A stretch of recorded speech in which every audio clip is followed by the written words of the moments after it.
Salut tout le monde, aujourd'hui on est parti pour le 1114e épisode de l'After Zappimage. C'est les derniers résultats de cette trêve internationale, donc on fait un petit point sur les qualifications au Mondial 2022. Vous faites un petit arrêt sur image pour découvrir l'ensemble de ces résultats. À noter tout de même la victoire de l'Espagne, 2-0 du côté du Kosovo, le match nul de la Suisse en Irlande du Nord, 0-0, victoire pour l'Italie 5-0 face à la Lituanie, victoire aussi pour la Belgique qui avait effectué un certain remaniement au sein du 11 titulaire. Les Belges s'impose 1-0 du côté du Bélarus. Victoire aussi pour l'Allemagne du côté de l'Islande 4-0 et match nul entre la Pologne et l'Angleterre, un partout. La victoire de la sélection allemande 4-0 du côté de l'Islande avec une prestation une nouvelle fois aboutie des hommes d'Hansi Flick. Les débuts d'Hansi Flick sont plus que réussis à la tête de la sélection. Buteur Serge Gnabry, Antonio Rüdiger, Leroy Sané et en toute fin de match Timo Werner. Timo Werner qui a d'ailleurs toutes les peines du monde à s'acclimater au championnat anglais cette saison, et puis même sur la saison passée. Mais cette saison, les statistiques de Timo Werner avec les Blues, c'est 155 minutes, 3 matchs joués, 0 but, 0 passe décisive, 270 minutes jouées avec la Mannschaft, 3 matchs disputés, 3 buts et une passe décisive. Le mal du pays peut-être pour Timo Werner, et surtout c'est que aussi c'est pas du tout la même façon de jouer entre la sélection allemande et les Blues de Chelsea. Il n'y a pas eu aussi notamment les mêmes adversaires en face. Ensuite on continue avec la victoire de l'Italie. La Squadra Azzurra s'est imposée 5-0 face à la Lituanie. Là aussi du côté de l'Italie comme pour la Belgique, il y avait pas mal de changements dans le 11 titulaire. Buteur côté italien, Moiskin a doublé, Raspadori et Giovanni Di Lorenzo. A noter quand même que pour Moiskin, il n'avait plus marqué avec la Squadra Azzurra depuis mars 2019. On enchaîne aussi avec le résultat de la sélection anglaise qui a été tenue en échec hier du côté de la Pologne, un partout entre les deux équipes. Une nouvelle fois, c'est Harry Kane qui a marqué du côté des Three Lions, un but qui permet encore une fois à Harry Kane d'entrer encore un petit peu plus dans la légende des meilleurs buteurs de l'histoire de la sélection. Il n'est plus très loin maintenant du record de Wayne Rooney. Je pense que d'ici un an, Harry Kane aura certainement dépassé Wayne Rooney. Du côté de la Pologne, égalisation à la 92e minute signée Szymanski. Ensuite, on jette un coup d'œil aux statistiques de Cengiz Ünder, qui est très à l'aise avec l'Olympique de Marseille. On l'a vu aussi buteur avec la Turquie face aux Pays-Bas. Malheureusement, la Turquie a été lourdement battue. En tout cas, Cengiz Ünder vit un début de saison vraiment exceptionnel, auteur de déjà 5 buts et une passe décisive en 6 matchs. C'est sincèrement une très bonne nouvelle pour l'Olympique de Marseille de voir une recrue s'acclimater aussi rapidement au style de jeu de Jorge Sampaoli, pourvu que ça dure toute la saison pour l'OM et pour le joueur qui a quand même traversé depuis 2 ans maintenant des saisons assez compliquées. Ensuite on regarde les amis les buteurs de l'équipe de France sur les 12 matchs disputés en 2021 par les Bleus. Donc les meilleurs buteurs à l'heure actuelle sur cette année 2021, Antoine Griezmann auteur de 8 buts, Karim Benzema 4, Olivier Giroud 2, et puis après on retrouve Mbappé, Martial, Pogba et Dembélé avec un but chacun. Une petite déclaration de Romain Saïs après le coup d'état militaire en Guinée. Le Maroc se déplaçait il y a quelques jours du côté de la Guinée.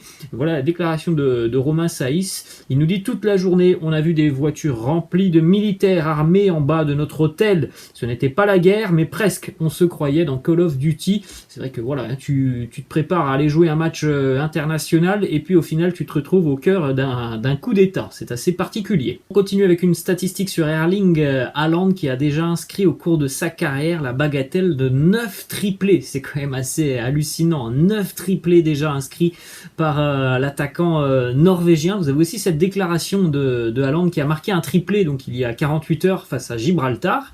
Voilà la déclaration d'après-match de Erling Haaland qui nous dit: j'ai marqué 12 buts en 15 sélections avec la Norvège. Ce n'est pas assez. Je ne marque pas assez de buts. Selon moi, je devrais avoir marqué plus de buts que je n'ai de sélection. Ça aussi, c'est vraiment une mentalité assez particulière. Et évidemment, c'est une bonne mentalité du côté de Erling Haaland. Il en veut toujours plus. Il n'était même pas satisfait de son triplé inscrit face à Gibraltar. Quelques stats sur Erling Haaland, 20 buts marqués sur ses 16 derniers matchs, 12 buts en 15 matchs donc avec la Norvège, 63 buts en 64 matchs avec le Borussia Dortmund, 20 buts en 16 matchs de Champions League, 125 buts en 173 matchs dans sa carrière.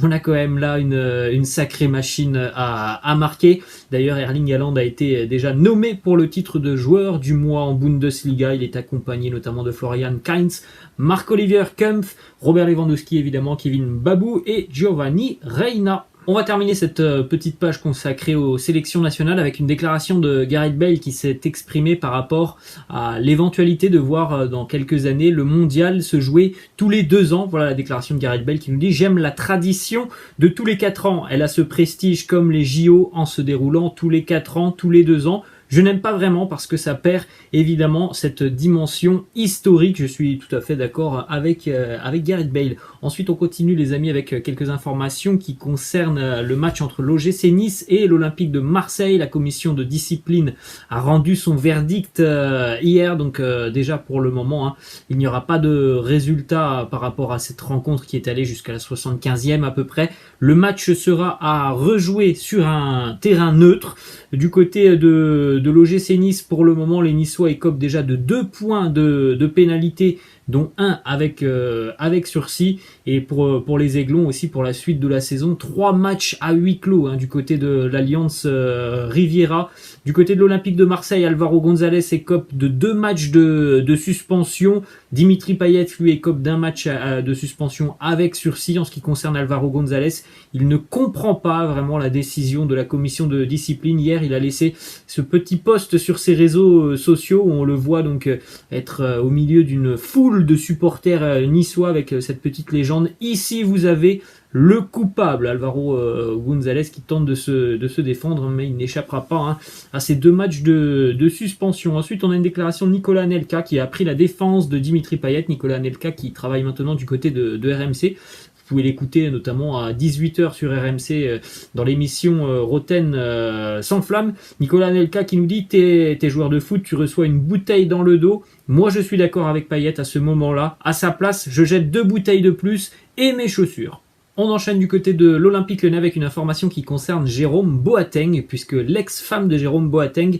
a accusé donc son ex-compagnon de l'avoir frappé il y a 3 ans en vacances. Donc aujourd'hui, c'est un jour important pour Jérôme Boateng qui est évidemment convoqué au tribunal. Il y aura une audience, il pourrait perdre notamment la garde de ses enfants.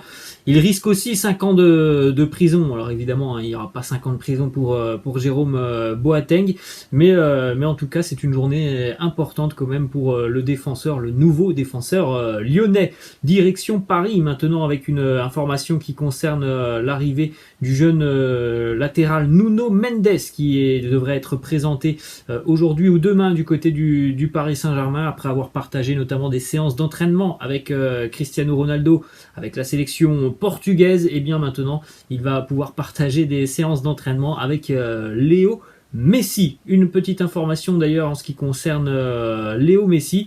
Il s'est exprimé, Léo Messi, après donc avoir reçu un vilain tacle la semaine dernière face au Venezuela, et le moins que l'on puisse dire c'est que Léo Messi a craint le pire tout simplement pour la suite de sa carrière et de sa saison. Il nous dit: j'ai senti ma jambe se dérober par derrière, j'ai aussi senti quelque chose dans mon genou. On a vraiment eu de la chance, et Lionel Messi a vraiment eu de la chance de ne pas avoir au final quelque chose de très grave. Quand on revoit les images de ce tacle complètement fou, on se dit évidemment que la saison de Lionel Messi aurait déjà pu être terminée. Ensuite, on continue toujours du côté du Paris Saint-Germain avec une petite image d'Achraf Hakimi qui était de retour hier à l'entraînement, lui aussi qui a quitté prématurément la sélection marocaine. On en a parlé après ce coup d'état du côté de la Guinée. Du côté du Paris Saint-Germain, et ça concerne aussi le FC Barcelone, on a appris que le Barça avait proposé 80 millions d'euros au tout début de l'été pour Neymar. L'offre a été refusée par la direction parisienne qui ne l'a pas prise au sérieux. Et en plus de ça, au même moment, Neymar commençait déjà à discuter avec Léo Messi pour le convaincre de rejoindre le PSG. Toujours côté parisien, une bonne nouvelle à quelques jours maintenant du début de la Champions League et du déplacement du Paris Saint-Germain en Belgique pour affronter Bruges. Des nouvelles rassurantes, on en avait parlé hier ou avant-hier, Kylian Mbappé n'avait toujours pas repris l'entraînement avec le Paris Saint-Germain, c'est chose faite. Hier, dans le courant de l'après-midi, Kylian Mbappé a repris la course. Alors on ne parle pas d'entraînement, mais en tout cas, voilà, on a pu voir Mbappé sur le terrain en train de reprendre la course. Après donc la gêne ressentie et la douleur ressentie au niveau du mollet après avoir affronté la Bosnie avec l'équipe de France. On poursuit avec une information qui concerne l'avenir de Kylian Mbappé du côté du Real Madrid. Son départ donc devrait être acté l'année prochaine. Il devrait être un joueur du Real. D'après les informations du quotidien Marca, qui est en général très bien informé du côté du Real Madrid, eh bien Kylian Mbappé aurait annoncé aux dirigeants merengues qu'il ne souhaitait pas voir Erling Haaland s'engager lui aussi du côté du Real Madrid, ce qui pourrait nous prouver que Mbappé veut être la seule tête d'affiche du projet des merengues. Comme on l'a bien compris aussi du côté de Paris, il y a un petit peu trop de monde autour de lui qui peuvent lui faire de l'ombre. Et bien du côté de Madrid, il souhaiterait être le seul joueur, on va dire, le seul porte-drapeau de cette équipe des merengues.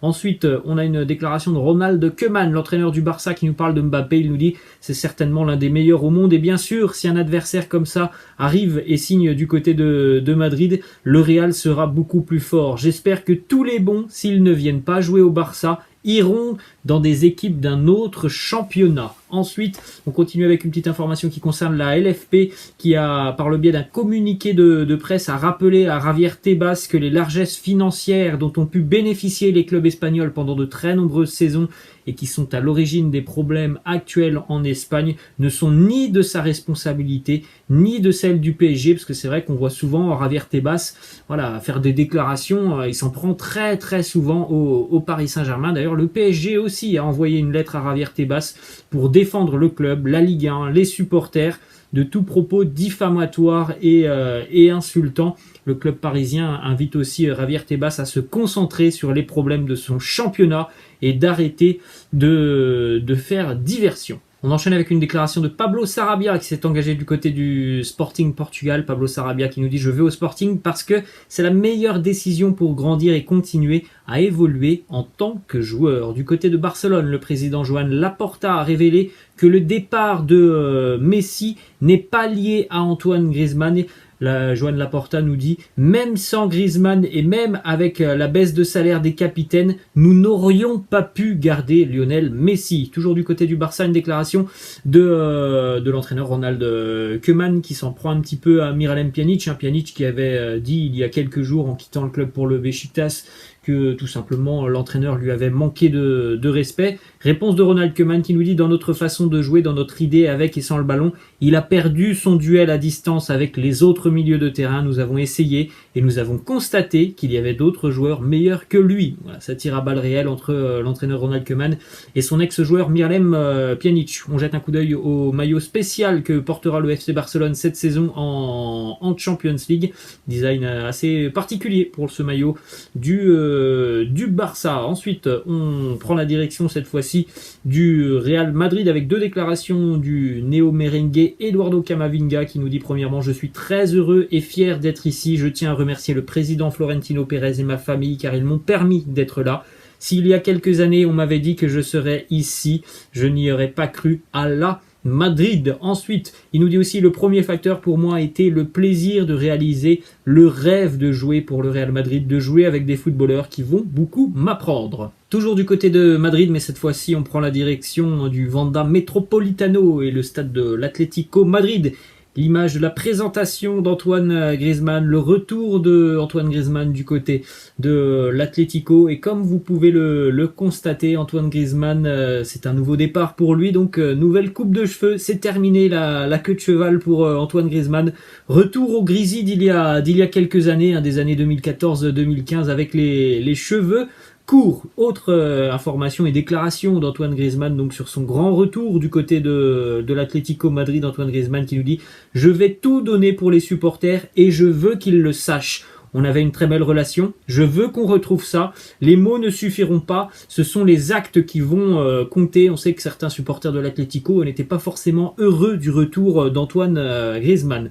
Autre déclat de Grizzy qui nous dit: j'avais hâte de redevenir un colchonero, c'est la plus belle chose qui me soit arrivée ces dernières années. Je suis très heureux, j'ai le sourire jusqu'aux oreilles, j'ai pas dormi pendant 10 jours en attendant ce moment. Je profite avec ma famille. Il nous parle aussi de l'importance de Diego Simeone dans son choix de revenir du côté de l'Atlético. Il nous dit: c'est grâce à Simeone. Je l'aime énormément. J'ai joué à mon meilleur niveau avec lui. Il m'a toujours soutenu, moi et ma famille. C'est un honneur de pouvoir rejouer pour lui. On continue du côté de Manchester United avec ces petites images assez sympas. Hein. Cristiano Ronaldo, lorsqu'il est arrivé à Manchester il y a plus de 10 ans maintenant, et le retour donc de Cristiano il y a quelques jours à l'entraînement. D'ailleurs, une petite information sur CR7, il a évolué comme joueur avec ses 3 derniers entraîneurs: Zinedine Zidane, Andrea Pirlo et donc Ole Gunnar Solskjaer. C'est assez rare dans le monde du football. Cristiano a eu l'opportunité de jouer avec 3 de ses entraîneurs. Et on va terminer, les amis, avec cette petite information assez sympa.